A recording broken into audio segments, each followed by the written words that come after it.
Hey, it's Keith from Outlaw Speed Shop, and this week I am doing a dairy delivery, which is a special custom for a friend of mine. Filmed this in multiple stages, actually, in multiple years, actually. So, starting with a basic Hot Wheels dairy delivery. As always, if you like what you see, make sure you subscribe and then ring that bell to get notified of all future videos.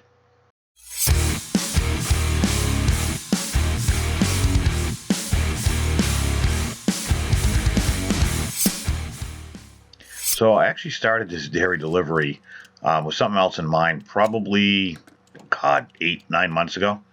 It's a basic mainline car,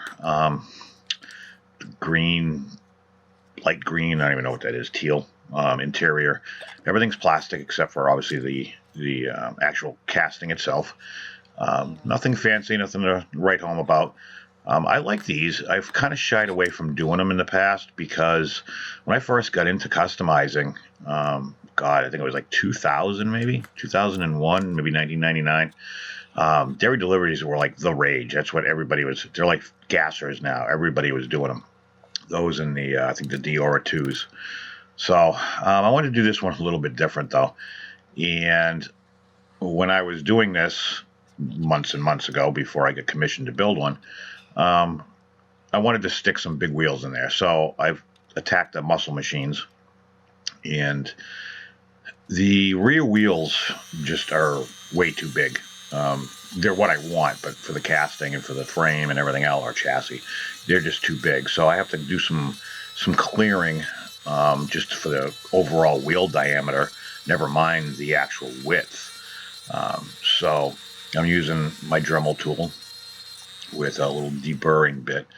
And you can see right there now I'm starting to get a little bit more clearance. I got a little bit more to go. It's just too close to where the, I guess you'd call it the interior sits. So I'm just slowly taking a little bit at a time. I mean, you can go take huge chunks. I like to go a little bit at a time. Everybody's got their own way of doing things. I'd rather cut too little and be able to cut more than cut too much and not be able to work with it. So there you can kind of see I do end up changing wheels. I end up going with some big time muscle wheels. And again, this was filmed, I want to say April of 2018 or 19, excuse me.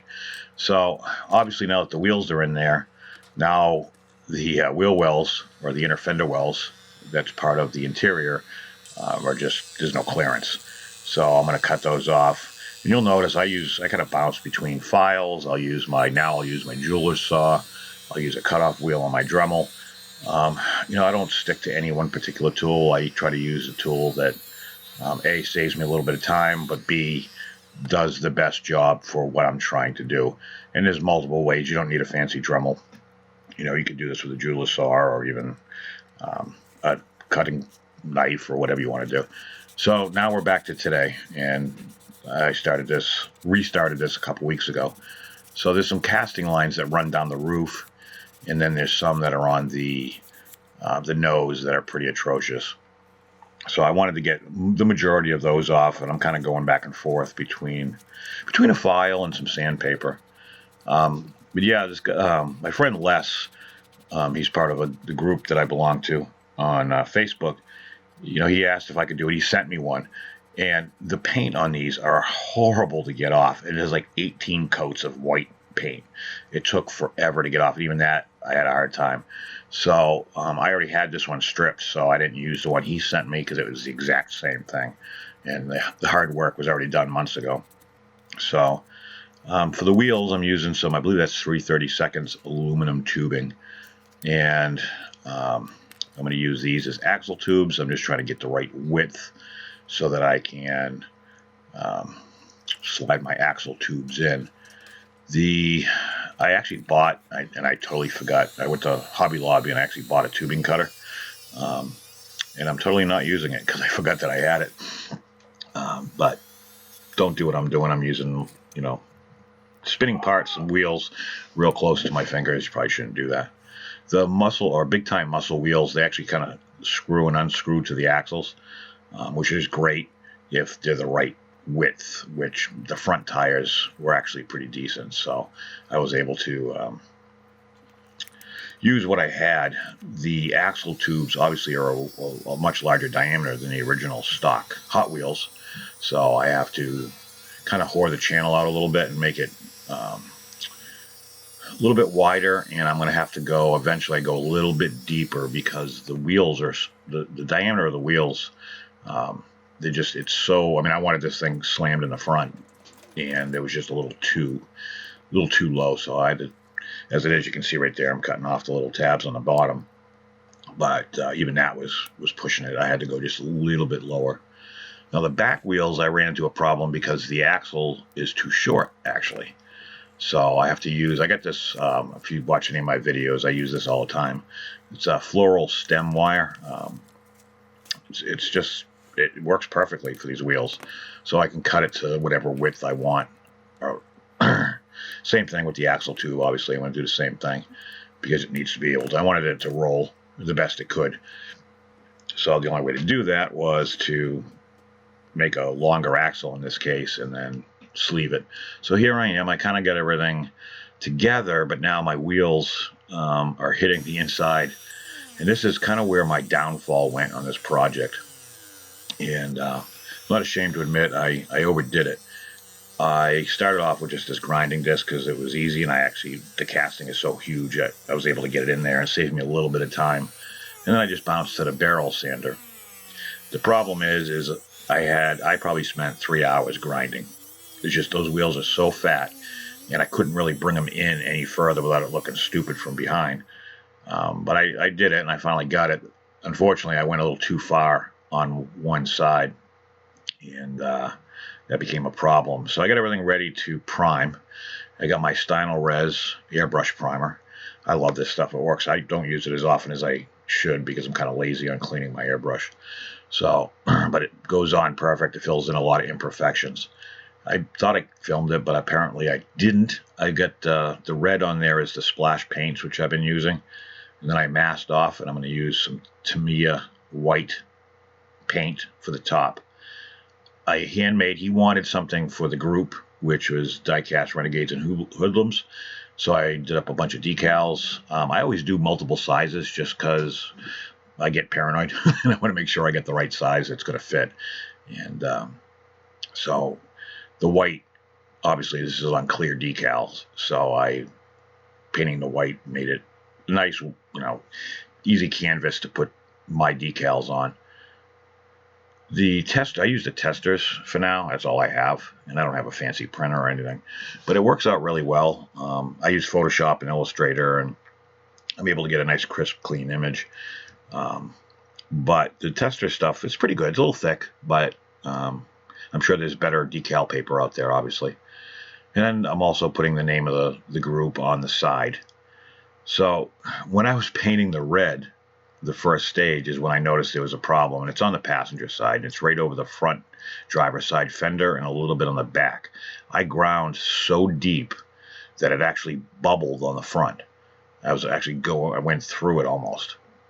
And I'm like, shit, I spent so much time on this casting. It was crazy. Here I'm doing the interior. The interior is supposed to hold down the axles, but because I put the bigger tubes in there, I have to groove those out. That's what I'm doing there. So anyways, the goal was I was going to make a nice, shiny, bright, red and white. It was going to glisten like crazy in the light. I didn't go that route because I didn't want to go because this was such a pain in the ass to grind out the fender wells and to strip the paint. I decided to go with a different look and go a little bit on the ratty side, which I'm practicing for something coming up. So it worked out good. Here I'm using my Citadel paints, and I'm just doing some details. There's a NOS bottle in there. Some random shit. I'm not even sure what it is. I just kind of highlighted it with my silver Sharpie, painted the seat. Just little details that you can't see inside this thing anyways, but I know it's there, and that's kind of all that's important. So now I'm just going to take some black, and you'll notice sometimes I'll mix like the blue. You can use water just to kind of make it flow a little bit better on your brush and on the surface that you're putting it on. Problem is when you do that, sometimes you have to put multiple coats with the Citadel. Certain colors, I don't really, if it's a small area, I don't worry about it, like the black that I just did, and then the silver on the front. I want to hit the grill, the headlights, stuff like that. Small areas, it's not that big of a deal, especially like silvers, because it's real thin to begin with. But yeah, this was something that I had a totally different vision. And again, it's only because I screwed up, but you know, everything's a learning experience, and I've been trying to practice on a lot of my weathering techniques, anyways. I don't want to be somebody who always does the same thing all the time. So here I'm drilling out the tailpipes just a little bit, just to put enough of a recess in there so it looks like an actual tailpipe. I ended up painting the base like I think it's called Metal Cast. It's from Duplicolor. And you'll notice I'm using all kinds of crazy paints. I'm using shit on the body. I've got Stynylrez Res. I've got splash paints. I've got Tamiya rattle can. You know, I've been, aside from some Createx issues I have, which I think the stuff just went bad. I've not really had any issues mixing and matching. I mean, sometimes I'll use Tamiya fine white or fine gray primer.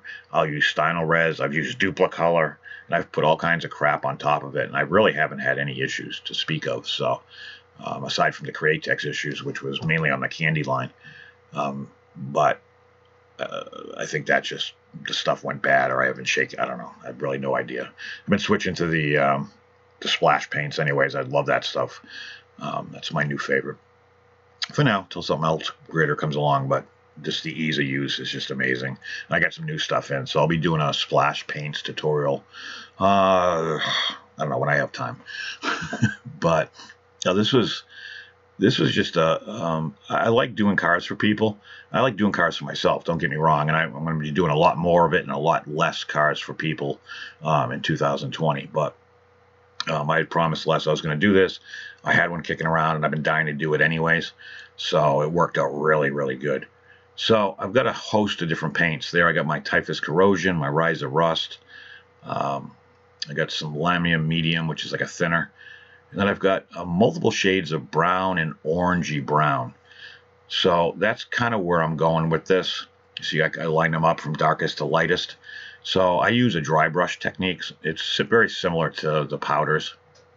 And I'm just going to weather the shit out of this thing. So I always start, and please don't quote me on anything because everybody's got their own techniques.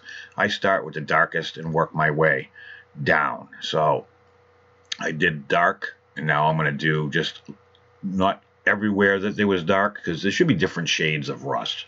You know, no matter what, no rust is one solid color. If you look at it, you'll see probably 5 shades in any rust spot that you look at. So I start dark, and then I work my way down. And with the dry brush, it gives you a lot of flexibility. And the great part is you can kind of screw up, and it doesn't really matter. So I'm hitting some different spots. I'm hitting where I did the dark, and then I'm going to hit some spots on its own. And then I go to the next lower, and then so on all the way down the line. So, and there's no, when it comes to like dry brushing, I'm still got a long ways to go. But it's just something like I'm kind of stippling right there. I'm just kind of taking the brushes, the bristles of the brush, and letting them do the work, and almost spotting in different areas. So, and again, this is just something just to screw around with. Paint something white. White's a good canvas to work with. Paint something white and just grab some paints. It doesn't even matter if it's Hobby Lobby or Michael's craft paints that are, you know, just regular acrylics. Get some different shades and try it. So here's the Typhus Corrosion, and I use this with the Rise of Rust on areas that I wanted heavy rust. So obviously I've got to hide where the fender is, where I screwed up.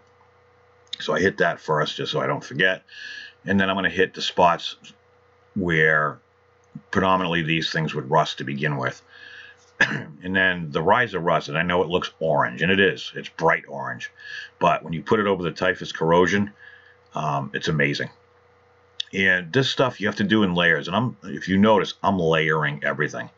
The Rise of Rust is a very orangey pigment, but when you start bristling it on and dry brushing it, like right there on the fender, you can see it's like, wow, that looks really orange.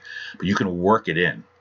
And the more you work it in, the more it blends in with the Typhus Corrosion, the brown underneath it, and it just really gives a great effect. This stuff's, I swear by this stuff. I love it.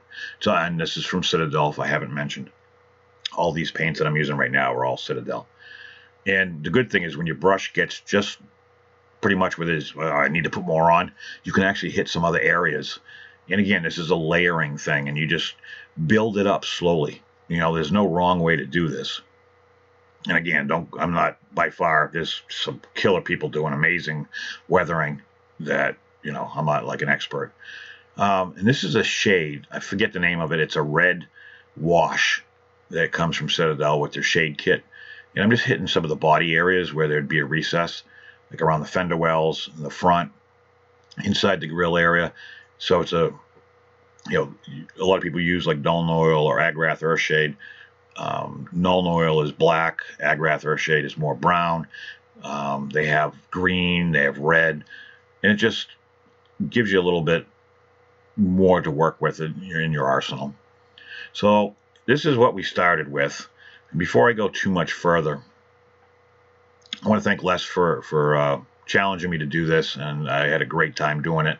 And as always, a huge shout out to my Patreon members.